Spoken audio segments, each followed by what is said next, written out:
로메로는 손흥민과 눈이 마주치자 깊은 포옹을 나눴고 잠시 대화를 이어갔습니다. 특수한 경기였습니다. 토트넘 호스퍼에서 토트넘을 담당하는 두 명이 같은 주제로 빠졌고 남은 호스퍼가 골 폭격과 추가 실점 방어에 성공하며 승리를 거둔 제법 낯선 전개이기 때문입니다. Could you speak English? Very good. Very good, eh? Could you? Here. Hey, Thank you, Sonny. hey. Now we go to the captain. The captain. Tell me one thing. Who are you working for? Tottenham or FIFA? Or both, maybe, eh? Yeah? I'm working for you, Hugo. Okay. Oh là là. Très bien, très bien, très bien. Thank you, Sonny. Enjoy, enjoy your game. How are you? Today? Yeah. Handsome. Handsome, isn't it? Handsome. Handsome boy. Enjoy, brother. My brother. 53. Hey.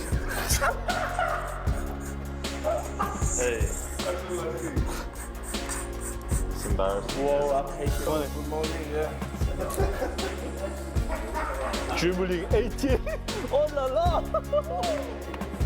Dribbling 88 or 88. Oh la la. Appena le tocca un poquito il pelo, lo Non me lo commento. toques a Sony, che è mio. I love Sonny. 최근 3년간 토트넘은 둘 중 하나 혹은 둘 다 빠진 경기에선 공수가 붕괴되는 클럽이었습니다. 토트넘에서 승부욕으론 둘째가라면 서러울 주장과 부주장이기에 결과적으론 자신들의 아쉬운 교체에도 결과에는 만족했고 그렇게 나눈 포옹이었기에 더욱 인상적이었습니다. 오늘 경기가 특히 두 선수에게 깊은 공감대가 형성될 모든 조건을 갖춘 이유가 무엇이며 두 남자의 오랜 사연 끝에 펼쳐진 전후회였을까요? 올 시즌 로메로의 특이점이 있다면 토트넘 입단 이후 처음으로 거친 플레이뿐 아니라 경기력으로도 언론의 비판을 듣기 시작한 것입니다. 로메로는 그저 그런 기자들이 아니라 토트넘 톡치어 기자인 알레스데어 골드에게 북런던 더비 패배의 원흉으로 질책당했었습니다. 중요한 태클을 몇 차례 보여줬지만 토트넘의 사실점 모두에 로메로는 충분히 관여되어 있다. 지난 시즌까지 상상할 수도 없던 뉘앙스의 기사이고 로메로는 이기면 수비의 슈퍼스타, 지면 고군분투 실수하면 높은 라인에서 펼치는 토트넘 전술탓으로 다소 보호받던 선수입니다.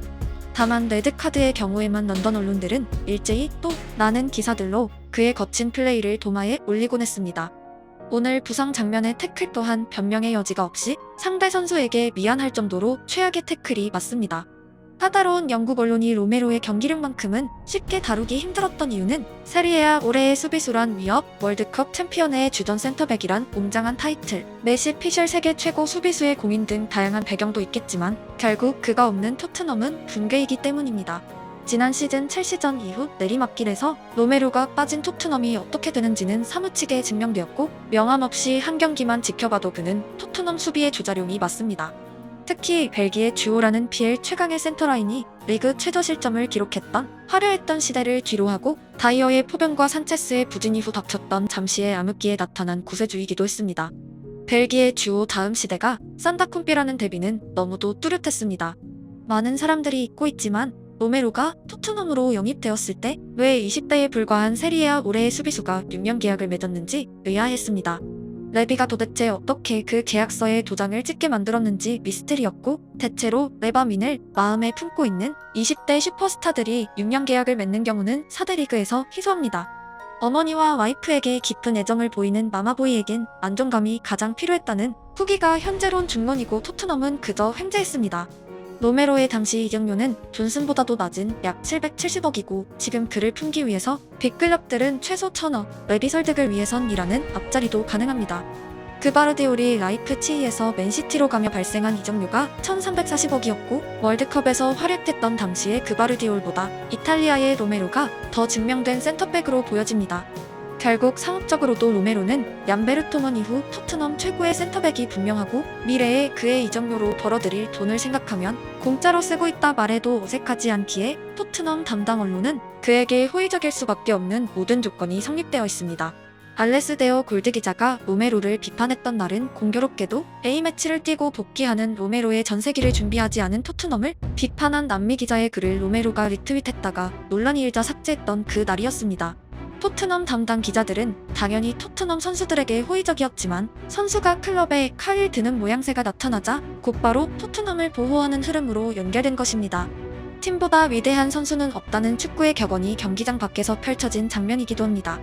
골드 기자는 로메로가 수비에서 실수를 하고는 나를 비판하지 말고 저길 바라며 주의를 분산시키는 듯 하다라는 문장을 포함하며 팬 끝에 힘을 주었습니다. 역시 공교롭게도 당시 손흥민은 로메로와 한박이 상황이었습니다.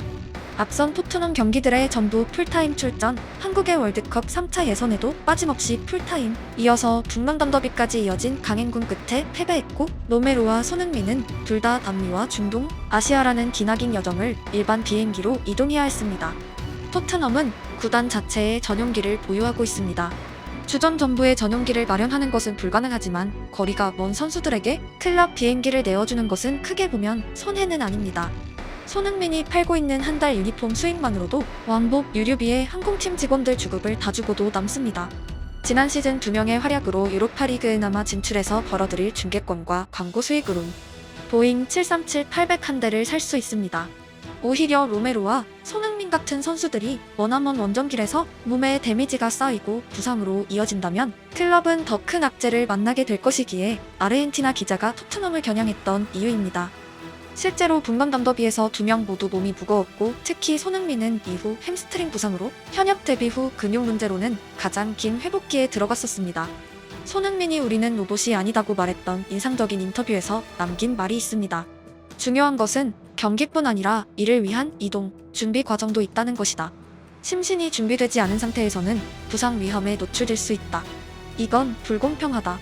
정확히 이동과 준비 과정을 말했고 로메로의 리트윗과 완전히 같은 의미입니다. UEFA가 네이션스 리그를 만들고 EPL이 경기수를 어떻게든 늘리는 이유는 중계, 광고, 스폰서 수입 등 돈 때문입니다. 구단들은 당연히 수익을 위해 사무국의 노력에 동조합니다. 결국 선수들을 갈아서 돈을 벌고 있는 클럽들이 선수들의 몸 관리를 위해 재투자하길 바라는 것, 혹은 일정의 조절을 말하는 것은 가장 아래의 노동자들 입장에선 당연한 전개였고 앞선 오드리의 발언에 손흥민이 동조한 인터뷰였습니다. 부상이란 도메인과 연결되어 있고 선수들에겐 몸이 재산이자 생명이고 돈 외에도 꿈과 현역 기간이란 더 큰 이야기로 연결됩니다. 제법 사회적인 주제입니다. 경기수가 늘어난다고 UEFA나 PL 회장, 레비 회장이 더 필요해지는 것은 아닙니다. VIP석에 앉아있어야 할 시간이 좀 더 늘어난다가 전부이므로 노동력 없이 자신들의 수익은 극대화되는 그 사람들 입장에선 쉬운 장사입니다. 하지만 발로 뛰는 선수들에겐 전혀 다른 주제입니다. 분명히 사회적인 영역이고 대기업이라 부르는 전 세계의 모든 회사들이 같은 주제를 가지고 있기에 정답도 없는 부분입니다. 결국 기업들이 직원들의 출장에 비즈니스석을 제공하는 이유, 더 넓은 자리를 비즈니스석이라 부르는 태생적 이유까지 연결되어 있습니다. 로메로와 손흥민은 몇 년간 동일한 방식으로 남미와 아시아를 오가며 대부분의 경기에 풀타임 출전했고 활약했고 올해의 약속이나 한 듯 2명 모두 급제동이 걸렸습니다. 경기 중 발바닥이나 허벅지를 이렇게 자주 만지는 로메로는 처음 보고 역시 햄스 부상으로 이렇게 결장했던 손흥민도 처음이었습니다. A매치가 유럽에서 펼쳐지는 선수들과는 아예 다른 조건이고 로메로 입장에선 자신과 똑같은 경험을 하고 있는 유일한 토트넘 선수가 손흥민이고 손흥민에겐 로메로입니다. 토트넘의 남미 선수들 대부분은 대표팀에서 주전 경쟁에 난관이 있었고 경쟁 없이 무조건 출전해야 했던 선수는 로메로 이전에도 흔치 않습니다. 심지어 한 명은 공격의 에이스, 한 명은 수비의 에이스, 대표팀에서도 마찬가지입니다. 둘의 활약에도 패배하는 경기에서 보이는 같은 표정? 필드에 등장하기 이전에 나누는 장엄함과 초월적인 승부욕까지 닿아 있습니다. 한 명은 부상 방지로 아쉬운 교체, 한 명은 부상으로 교체되고 의외로 대승을 거둔 이후 눈이 마주친 2명은 그저 포옹했고 많은 서사가 쌓인 반전 결과에 묻고 있었습니다. 축구라는 종목은 이런 장면에선 정말 단순한 종목입니다. 그저 이기면 좋고 지면 비통하고 더 많이, 더 오래 이기기 위해 인생을 갈아넣고 있습니다. 승부욕이란 감정은 그들을 프로로 만들었지만 가끔은 지나치게 과열하게도 만들고 클럽과 대표팀에게 끊임없이 소모되고 있지만 그 또한 그들의 꿈이기에 아이러니한 현역 생활로 연결되었습니다. 두 선수에게 그나마 다행인 것은 공감대가 있다는 것입니다. 월드컵 챔피언과 PL 득점왕이 토트넘이란 클럽에서 뛰고 있고 최강 전력이 아니지만 시즌 목표는 우승이라 말하고 전투적인 꿈을 꾸고 있으며 몸은 매일매일을 한계와 싸우고 있습니다. 월드컵을 우승했기에 PL 득점왕을 차지했기에 어쩌면 그들에겐 PL 우승이 자신들이 가진 영광에 비하면 작게 느껴졌을지도 모릅니다. 하지만 그 길은 오히려 더 고난을 동반한 가시밭길이었고 손끝에 닿을 듯 했다가도 어느덧 멀리 달아나곤 합니다. 반더벤 같은 어린 선수들은 우승이란 단어도 입으로 표현하기 주저했지만 두 명은 그냥 목표는 우승이라 말해버리고 시즌을 맞았습니다. I hope we can do some special things this year. That's for me the most important, and not even personally, but with the group, I hope we can reach something special this year. I think the club deserves this. I think the fans deserve this, and we're going to do everything about it to reach that. Mickey, thanks. I want to win. I want to win a trophy. I'm not calling I'm legend from this club right now. I want to maybe win something. 같은 상황에 사람이 있다는 것만으로도 위안이 된다는 것은 사회인이 아니라 누구라도 이해가 되실 것입니다.